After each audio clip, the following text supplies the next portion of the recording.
साथियों, जैसे कि हम सब पहले के क्लास में 50 ऑब्जेक्टिव क्वेश्चन कर चुके हैं। आज के इस क्लास में हम पुनः 50 ऑब्जेक्टिव क्वेश्चन करने वाले हैं। पूर्व में जो क्लास हुई है, वहाँ 12वीं कक्षा का 8 सब्जेक्ट जो हिस्ट्री है, उसका सरकारी मॉडल पेपर जो जारी किया गया है, उसके 50 क्वेश्चंस को हम सबने सॉल्व किया है। ठीक है? आज के क्लास में हम सब उससे आगे के जो 50 क्वेश्चंस बच चुके थे, उसको हम आज सॉल्व करने वाले हैं। ठीक है साथियों?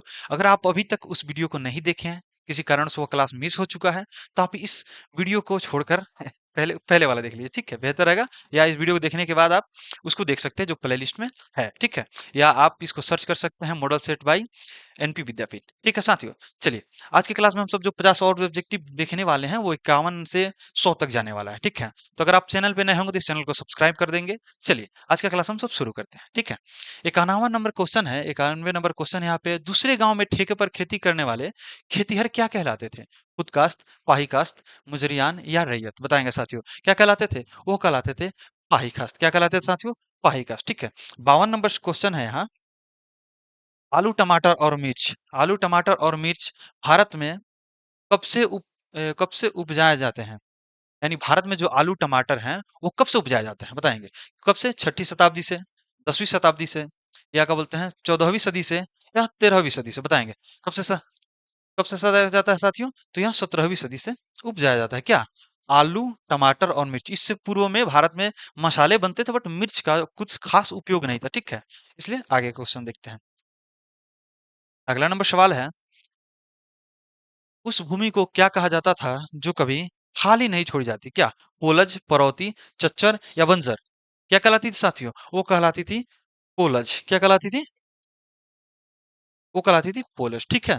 और जो खेत छोड़ दिया जाता था उसको परती बोला जाता था, जिसको अब के डेट में परौती लिखा जाता है। ठीक है? उसको क्या बोला जाता था? परती। ठीक है? अगला सवाल देखते हैं। अगला नंबर सवाल है, अगला नंबर सवाल कह रहा है यहाँ, ज्वानी क अरे यार! ज्वानी कारेरी किस देश की यात्री थे? क्या सुन? ज्वानी कारेरी किस देश के यात्री थे? स्पेन, पुर्तगाल, इटली और इंग्लैंड? बताएंगे साथियों।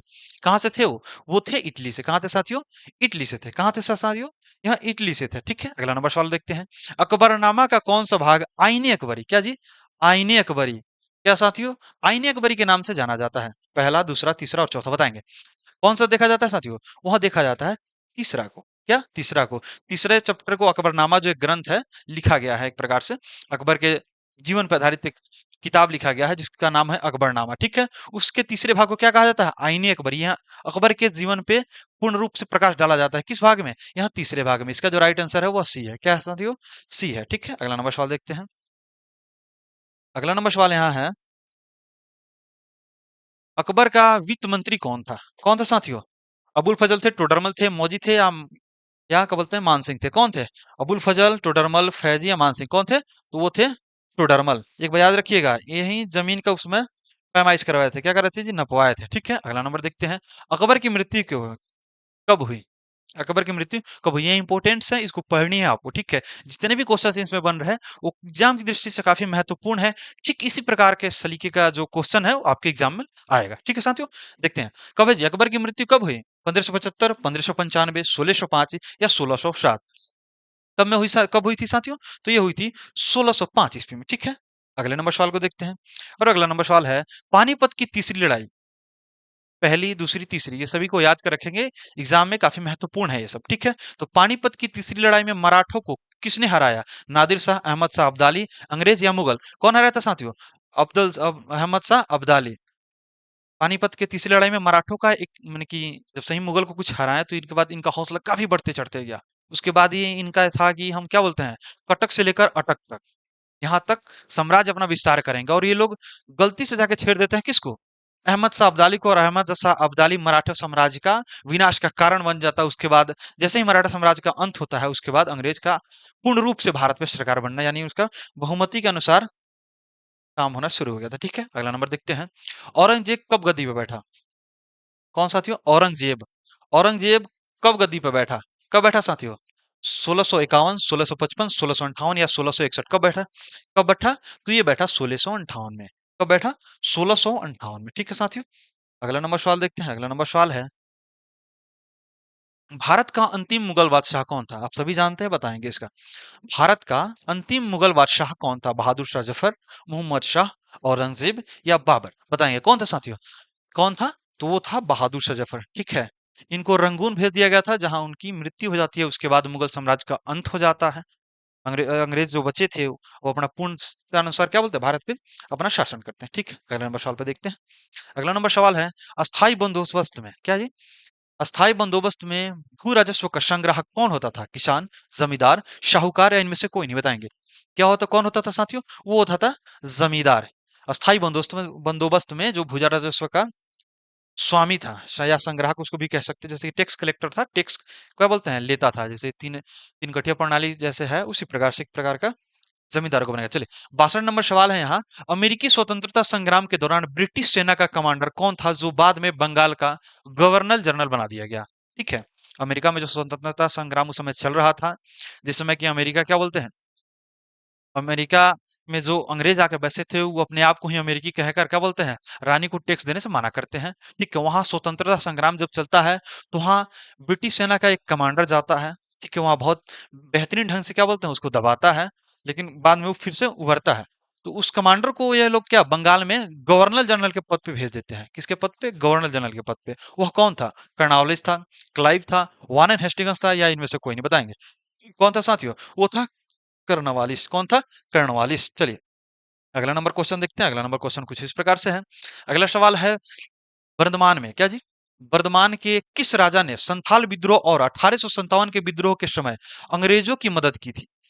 भारत में कुछ ऐसा था कि भारत में अंग्रेज की भी सहायता होती थी। ठीक है, जैसे रानी लक्ष्मीबाई को मारने के लिए सिंधिया परिवार ने क्या बोला, सहायता किया था, सेम उसी प्रकार से हर बार ये कोई ना कोई साथ देता था। अब 500 बंटवारे के समय 565 रजवाड़े थे। उस समय आप इससे अंदाजा लगा सकते हैं कि भारत में नियंत्रण करने के लिए कितने लोग यानी इकट्ठा होकर करते। इसकी वजह से परेशानियां काफी बढ़ती रहती थी। अंग्रेजों के साथ देने वाले भी रहते थे, उसको प्रिंसली स्टेट बोला जाता था। ठीक है, चलिए सवाल पे हम वापस आते हैं। और सवाल कह रहा है, वर्धमान के किस राजा ने संथाल विद्रोह और 1857 के विद्रोह के समय अंग्रेजों की मदद की थी? तेजचंद, मेहताब चंद, ये और बी दोनों, या इनमें से कोई नहीं? बताएंगे कौन है साथियों? तो वो थे मेहताब चंद। कौन थे? मेहताब चंद। ठीक है, अगला नंबर सवाल देखते हैं। अगला नंबर सवाल कुछ इस प्रकार से, इसमें थोड़ा सा कंफ्यूजन है, बट आप लोग देख लीजिएगा, ठीक है। 64 नंबर सवाल है, संथाल किसे दिक्कू क्या जी, दिक्कू कहते थे? जमींदार को, शाहूकार को, अंग्रेज को, या इनमें से कोई नहीं? बताएंगे किसको कहते थे? तो ये अंग्रेज को दिक्कू बोलते थे। किसको कहते थे जी? या अंग्रेज को दिक्कू बोलते थे। ठीक है, अगला नंबर सवाल देखते हैं। अगला नंबर सवाल कुछ इस प्रकार से है। सवाल है, 1780 के दशक में भागलपुर के किस कलेक्टर ने पहाड़ियां क्या जी, पहाड़िया मुखियाओं को वार्षिक भत्ता देना प्रस्तावित किया?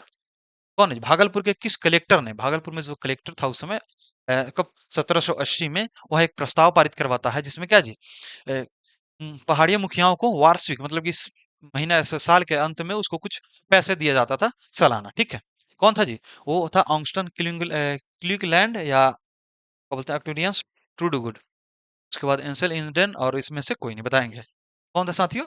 वो था ऑंगस्टन्स क्लीवलैंड। तो इसको नाम थोड़ा अजीब इतना ना है कि पढ़ाई भी नहीं करेगा जल्दी। ठीक है, इससे तो रूसी सबका तो और ही नाम खतरनाक रहता है। चलिए कोई नहीं, इसके जैसा हजार नाम मिलेगा आपको। अभी पढ़ रहे हैं तो शुरू कीजिए। दक्कन दंगा आयोग क्या जी, दक्कन दंगा आयोग की रिपोर्ट ब्रिटिश पार्लियामेंट में कब पेश की गई? 1875, 1876, 1877 और 1878? बताएंगे कब किया गया था साथियों? ये 1878 में दक्कन दंगा आयोग। क्या साथियों? दक्कन दंगा आयोग। चलिए अगला नंबर सवाल देखते हैं। अगला नंबर सवाल है, इंग्लिश ईस्ट इंडिया कंपनी ने इंग्लिश ईस्ट इंडिया कंपनी ने बंगाल की दीवानी कब कब प्राप्त कर ली? ठीक है, बंगाल की दीवानी कब प्राप्त कर ली? बताएंगे 1756, 1757, 1764 या 1765? कब किए थे साथियों? तो ये 1765 में पूर्ण रूप से बंगाल का क्या, बंगाल का दीवानी अपने हाथ में ले लेते हैं। उसके बाद भारत में नियंत्रण, उस समय बंगाल काफी महत्वपूर्ण था भारत में किसी भी राज्य की दृष्टि के लिए, इसलिए कंपनियां हमेशा क्या बोलता है, बंगाल ही जाया करती थी उस समय। ठीक है, उस समय भी ये लोग बंगाल को ही राजधानी बनाए थे। ठीक है, बाद में इसको दिल्ली ट्रांसफर किया गया। ठीक है, अगला नंबर सवाल देखते हैं। अगला नंबर सवाल कुछ इस प्रकार से है, दक्कन दंगा के आयोग के अनुसार किसानों के विद्रोह का मुख्य कारण क्या था? बताएंगे सरकारी राजस्व की उच्च दर, कपास के मूल्य का परिवर्तन, या साहूकारों द्वारा शोषण, या इनमें से सभी? तो क्या था साथियों? इनमें से सभी।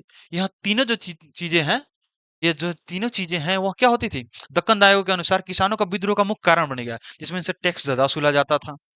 दूसरी बात, कपास का मूल्य भी परिवर्तन कर दिया था। जैसे कि मान लीजिए लागत ही आपका 100 रुपया है और उसका दाम ही 70-80 रुपया में लोग खरीदे, तो ये भी परिवर्तन होते रहता था। साहूकारों का शोषण था उस समय। गांव के जो महत्वपूर्ण एक लोग हुआ करते थे, जमींदार जिसको या साहूकार बोला जाता था, उनको दे दिया जाता था और उसके कुछ हिस्से वो रखते थे और कुछ अंग्रेज के पास जाता था।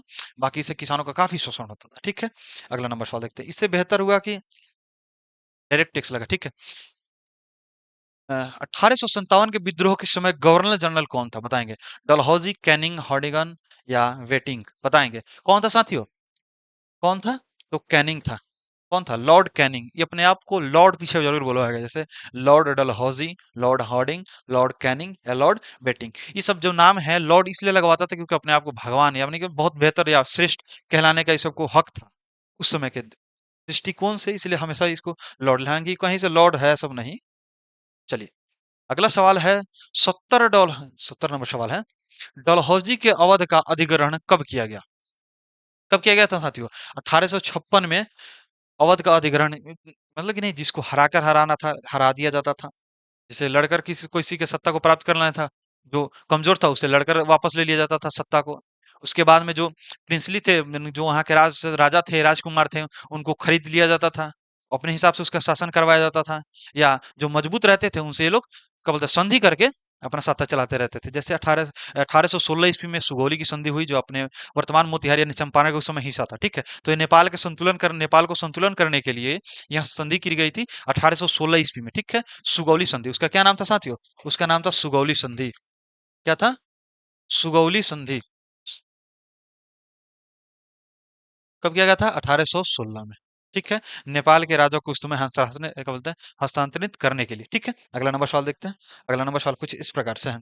अगला नंबर सवाल है, लखनऊ में 1857 के विद्रोह का नेतृत्व किसने किया था? कौन किया था साथ? तो बेगम हजरत महल। देखिए, 1857 का जो उस समय विद्रोह या जो असफल हुआ एक प्रकार से, वह काफ़ी लोगों के कारण, क्योंकि कोई भी देश के लिए नहीं लड़ रहा था, सब लोग अपने-अपने हक के लिए ही लड़ रहे थे। किसी के बेटा को राजा नहीं बनाया गया, तो बेटा को राजा बनाने के लिए, किसी का राज हड़प लिया गया, किसी का ज़मींदारी छीन लिया गया। इस परिवर्तन की वजह से नहीं लोग का मोटिव एक हो भी नहीं किया, जिसकी वजह से 1857 का क्रांति सफल नहीं हो पाया। आपसे पूछा जाता है लॉन्ग आंसर में कि असफल होने के कारण बताइए, तो ये सभी चीज़ों को याद करना रखता है। ठीक है? 72 नंबर सवाल है, अवध में एक मुश्त बंदोबस्त का कब लगाया गया? कब लगाया गया था साथियों? वो लगाया गया था 1856 में। ठीक है, अगला नंबर सवाल देखते हैं। अगला नंबर सवाल कुछ इस प्रकार से है। 25 अगस्त 1857 को आजमगढ़ उद्घोषणा किसके नाम पर जारी हुआ, बताएंगे? किसके नाम पर जारी हुआ था साथियों? तो वो हुआ था बहादुर शाह जफर के नाम से।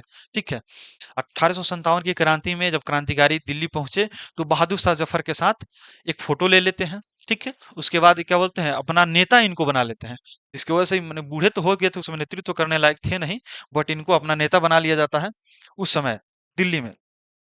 उसके बाद होता क्या है कि अंग्रेज इनको रंगून भेज देता है, जो आज बर्मा में पड़ता है। ठीक है, अगला नंबर सवाल देखते हैं। दिल्ली में बहादुर शाह जफर को किसने गिरफ्तार किया था? कौन क्या था साथियों? वो क्या था? कैप्टन हैंडसन। कौन क्या था? कैप्टन हैंडसन। ठीक है, अगला नंबर सवाल देखते हैं। अगला नंबर सवाल कुछ इस प्रकार से है। सिंह भूमि के सिंह भूमि के किस आदिवासी का काश्तकार ने 1857 के विद्रोह के समय कोल आदिवासियों का नेतृत्व संभाला था? ये याद है? ठीक है, बताएंगे कौन था सर? वो था बुद्ध भगत। कौन था साथियों? बुद्ध भगत। ये सब याद कीजिएगा, ये पढ़ने वाली चीजें हैं, इसको जाननी है आपको। 1857 इंपॉर्टेंट है, इसे क्वेश्चन आता ही आता है, इसलिए आप इसको लिख लें, समझ ले, पढ़ लें, जैसा हो सके आप इसको समझेंगे। ठीक है साथियों, अगला नंबर सवाल देखते हैं। अगला नंबर सवाल है, 1859 में इन मेमोरियम, क्या जी? इन मेमोरियम नामक चित्र किसने बनाया? किसने बनाया था साथियों? बनाया था टॉमस जोन्स बार्कर ने। किसने बनाया था? टॉमस जोन्स बार्कर ने। चलिए, अगला नंबर सवाल देखते हैं। अगला नंबर सवाल कुछ इस प्रकार से है। भारत की राजधानी कलकत्ता से दिल्ली कब स्थानांतरित हुई, बताएंगे? कब हुई थी साथियों? 1912 में। पहले यह राजधानी कलकत्ता, जो भारत की अभी वर्तमान राजधानी है, जो नई दिल्ली है, इससे पहले यह कलकत्ता थी 1912 से पहले। ठीक है, 1912 से पहले यहाँ कलकत्ता में थी, उसके बाद 1912 में यहाँ दिल्ली में आ गई। ठीक है, अगले नंबर सवाल देखिए। इससे पहले भी प्राचीन में आइएगा, था पाटलिपुत्र में था, राजगीर में था, क्या बोलते हैं, फतेहपुर सीकरी था, आगरा था, बहुत था। गेटवे ऑफ इंडिया कहाँ स्थित है? मुंबई, दिल्ली, कलकत्ता, पटना, बताएंगे? गेटवे ऑफ इंडिया 78 नंबर सवाल है ये, इसका जवाब देंगे आप लोग। कब दिखे कहाँ है जी? वो है मुंबई, गेटवे ऑफ इंडिया। इसका मतलब ये नहीं है कि उसी गेट से ही अंदर मतलब कि इंडिया में घुसा जाता है। वहां एक सिंबल बनाया गया था उस समय के जो महारानी आने वाली थी उनके याद के लिए, ठीक है। गेटवे ऑफ इंडिया बनाया गया था। चलिए अगला नंबर सवाल देखते हैं। अगला नंबर सवाल है, कलकत्ता में सर्वोच्च न्यायालय, क्या जी?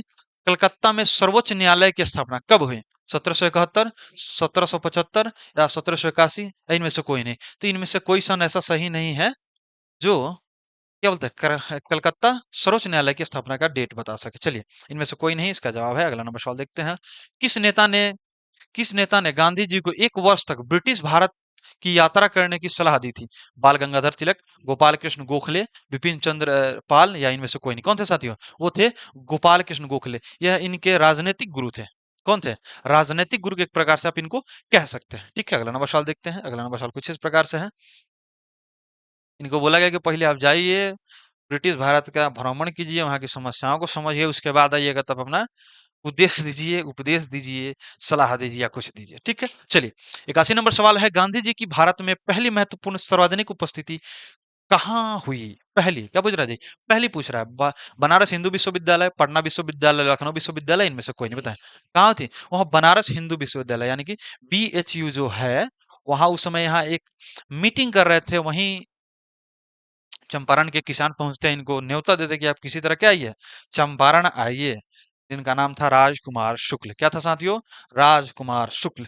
इनके बारे में पूछते हैं, इसलिए आप इसको याद करके रखें। चलिए 82 नंबर सवाल है, चंपारण आंदोलन कब हुआ? अगर ये आप नहीं जानते हैं तो मतलब कि पढ़ना बेकार है। सबसे आसान है, गांधी जी से जुड़े हुए चीजें हैं, इसको पढ़नी है आपको। कब जी? 1915, 1916, 1917, 1918? कब हुआ था साथियों? 1917 में। कब हुआ था? 1917 में गांधी जी चंपारण आते हैं। गांधी जी को उस समय ना मोहन क्या बोलते हैं, मोहन करमचंद गांधी था, ठीक है। दास करमचंद गांधी था, ठीक है। तो उस समय इनको महात्मा की उपाधि दे दिया जाता है जब ये चंपारण आते हैं। इनको 1-2 दिन के लिए जेल में रखा जाता है। जेल, क्योंकि चंपारण के लोग जेल से काफी डरते थे उस समय, ठीक है। तो ये काफी सुधार आते हैं। इनका पहला जीवन लक्ष्य जो होता है वो चंपारण से शुरू होता है। इनको जो मोटी मिलता है वो चंपारण से मिलता है।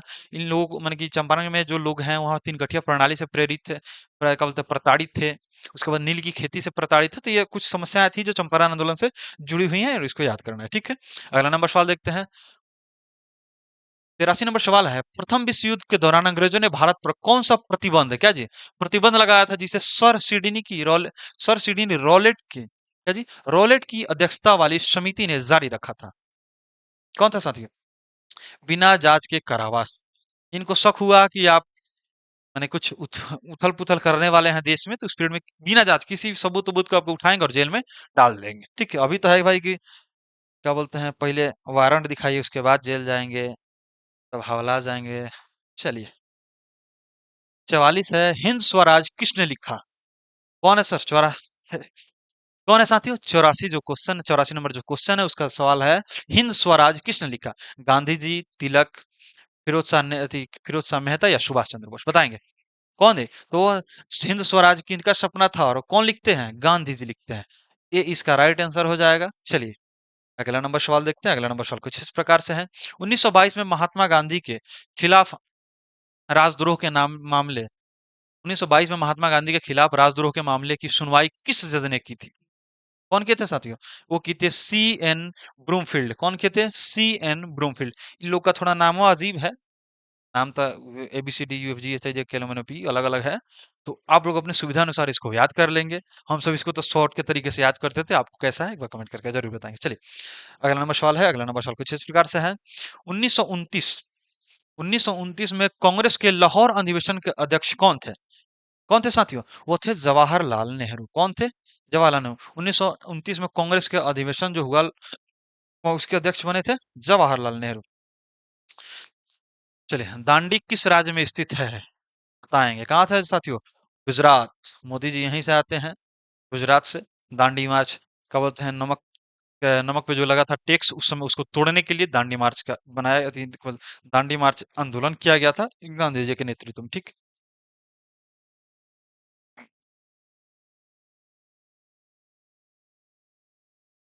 दूसरे गोलमेज सम्मेलन के समय भारत के वायसराय कौन थे? बताएंगे कौन थे साथियों? Lord Irwin. कौन थे? Lord Irwin. बताना देखना है अपने नाम के पीछे लॉर्ड लगवा रहा है सर, क्या लगवा रहा है? लॉर्ड। भगवान, इसको भगवान से भी ऊपर है सब। चलिए, कोई नहीं। 20 का राइट आंसर। अब इतिहास में लोग का नाम है तो नामों को से हटाइएगा। चलिए अगला नंबर सवाल देखते हैं।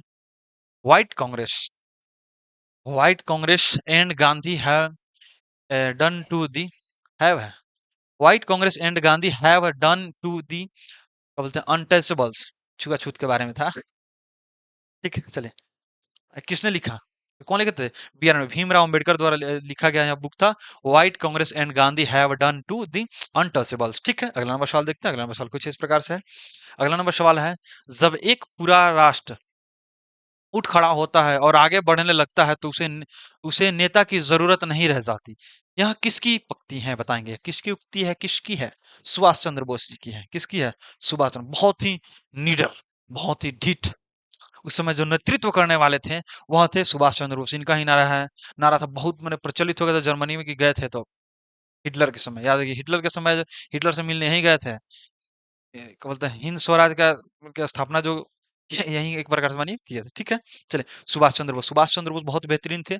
जापान पे केवल परमाणु बम गिर जाने की वजह से भारत उस समय आजाद नहीं हो पाया, वरना यह आजादी आपको सुभाष चंद्र बोस के दौरान ही मिल गई होती। ठीक है, जो दूसरे विश्व युद्ध में क्या बोलते हैं सैनिक, क्या बोलते हैं, गिरफ्तार करके रखा हुआ था हिटलर, वो इनको जाते ही इनको वापस कर देता है और उसके खिलाफ क्या बोलते हैं, अंग्रेजों के खिलाफ उसका इस्तेमाल करने के लिए किनको बोल देता है? सुभाष चंद्र बोस को बोल देता है। ठीक है, लेकिन जैसे ही ये लोग रास्ता बदल कर आ रहे होते हैं, बर्मा में प्रवेश कर गए और दिल्ली चलो का नारा जैसे ही ये देते हैं, तब तक जापान पे परमाणु बम गिरा दिया जाता है, जिससे जापान की अर्थव्यवस्था टूटती है और हिटलर मारा जाता है, जिसकी वजह से इनका क्या है, इनका हौसला टूट जाता है। बाकी चलिए पढ़ते हैं, इसका विस्तार करेंगे तो यहाँ क्लास ही ड्यूरेशन टाइम लंबा हो जाएगा। चलिए, स्वराज पार्टी के संस्थापक कौन थे बताएंगे? कौन थे साथियों? तो मोतीलाल नेहरू थे और चित्तरंजन दास। ये दोनों लोग मिलकर एक पार्टी का निर्माण करते हैं जिसका नाम होता है स्वराज पार्टी। चलिए, हाँ, इसका करेक्ट आंसर जो है मोतीलाल नेहरू और चित्तरंजन दास है। चलिए,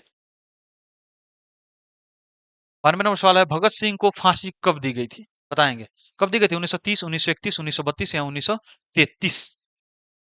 कब दी गई थी? 1931 में। याद कीजिएगा, मार्च के महीना में इनको फांसी दे दी गई थी। ठीक है, पढ़े होंगे, बहुत बेहतरीन ढंग से पढ़े होंगे इनके बारे में। एक पुस्तक भी लिखे थे कि मैं नास्तिक क्यों हूँ।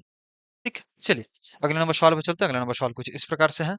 अगला नंबर सवाल है, निम्नलिखित में से कौन कैबिनेट मिशन के सदस्य नहीं थे? टिप्स, लॉरेंस, अलेक्जेंडर या माउंटबेटन? बताएंगे निम्नलिखित में से कौन कैबिनेट मिशन, कौन थे सर?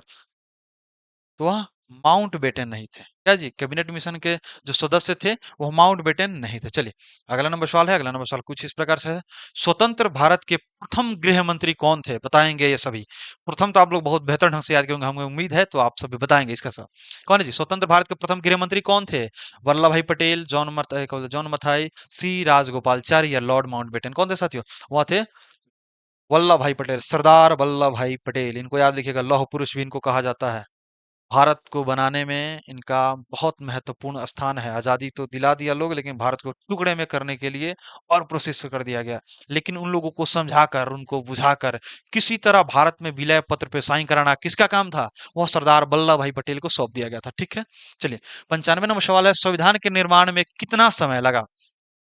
इतना भी नहीं बताइएगा तो घबरा जाएगा। चलिए, क्या लगा? 2 वर्ष 11 महीने 11 दिन, 2 वर्ष 11 महीने 18 दिन, 2 वर्ष 11 महीने 21 दिन या 2 वर्ष 11 महीने 28 दिन? बताइए कितना समय लगा था साथियों? 2 वर्ष 11 महीने और 18 दिन। ठीक है, अगला नंबर सवाल देखते हैं। अगला नंबर सवाल कुछ इस प्रकार से है। अगला नंबर सवाल है, संविधान सभा की संचालन समिति के अध्यक्ष कौन थे? क्या जी, संविधान सभा के संचालन समिति के अध्यक्ष कौन थे? तो वो थे डॉक्टर राजेंद्र प्रसाद। कौन थे साथियों? डॉक्टर राजेंद्र प्रसाद। लेकिन प्रारूप समिति के अध्यक्ष पूछ ले, वहां से आपको क्या देखना है? वहां देखना है बी आर अम्बेडकर को। देखिए, जो समिति का जो सभा था उसके जो अध्यक्ष थे, समिति सभा के जो अध्यक्ष थे उस समय कौन थे? डॉक्टर राजेंद्र प्रसाद थे। ठीक है, लेकिन प्रारूप समिति पूछे, पर उसका अंदर भी एक कमेटी बनाई गई थी, कमेटी के अंदर भी कमेटी थी। जो प्रारूप समिति का अध्यक्ष अगर आपसे कोई पूछे तो कौन थे? बी आर अम्बेडकर थे। याद रखिएगा, प्रारूप समिति और समिति अलग अलग है। चलिए अगला नंबर सवाल देखते हैं, 97 का। गांधी जी ने किस पत्रिका का संपादन किया बताएंगे? यंग इंडिया, नवजीवन, हरिजन या इनमें से सभी? बताएंगे। तो यह यंग यंग इंडिया भी करते हैं, नवजीवन भी किए थे और हरिजन भी किए थे। इसका जो राइट आंसर है क्या है? और राइट आंसर डी हो जाएगा। चलिए अगला नंबर सवाल देखते हैं। अगला नंबर सवाल कुछ इस प्रकार से है, संविधान सभा का गठन कब किया गया बताइए? संविधान सभा का गठन कब किया गया? 1945, 1946, 1947 या 1948? बताएंगे कब किया गया था साथियों? यहाँ आजादी से एक वर्ष पूर्व ही 1946 ईस्वी में इसकी शुरुआत कर दी गई थी। ठीक है, अगला नंबर सवाल देखते हैं। अगला नंबर सवाल कुछ इस प्रकार से है। उस समय मोटिव था कि 1948 में भारत को आजादी दी जाएगी, उससे पहले आप लोग अपना संविधान बना लो। ठीक, चलिए 99 नंबर सवाल है, संविधान सभा की अंतिम बैठक कब हुई थी? 24 नवंबर 1949, 24 नवंबर 1949, नवंबर दोनों एक से है ना, 26 नवंबर है। 24 जनवरी 1950 या 26 जनवरी 1950? बताएंगे कौन थे? तो 24 जनवरी 1950 यानी 2 दिन पहले बैठक कराई गई कि 26 जनवरी को इस संविधान को क्या बना तो लिया गया था पहले ही, लेकिन इसको पारित किया जाएगा यानी लागू कर दिया जाएगा, तो इसे गणतंत्र रूप में हम सब मना लेते हैं। चलिए 100 क्वेश्चन और लास्ट भी आपका 100वां नंबर क्वेश्चन है और लास्ट है। एक शक्तिशाली और एकीकृत केंद्र की वकालत करते हुए संविधान सभा में किसने कहा कि 1935 के गवर्नमेंट एक्ट में हमने जो केंद्र बनाया था उससे भी ज्यादा शक्तिशाली केंद्र चाहते हैं? बताएंगे कौन थे साथियों? कौन थे? तो बी आर अम्बेडकर। ये बहुत ही दूरदर्शी आदमी थे। बी आर अम्बेडकर जो हैं काफी दूरदर्शी व्यक्ति थे। इनको इधर कुछ लोग राजनीति मतलब अपना राजनीतिकरण करने की वजह से लोग आपस में बांट रहा है इसको, नहीं तो बहुत ही बेहतरीन नेता थे। कौन? बी आर अम्बेडकर, बहुत ही बेहतरीन। चलिए आप लोग 100 में से कितना क्वेश्चन बनाए हैं ये बताइएगा। अभी तो 50 किए, 50 पहले वाले क्लास में हम सब कर चुके हैं। चलिए आज के लिए बस इतना ही, मिलेंगे फिर नेक्स्ट क्लास में, तब तक के लिए जय हिंद।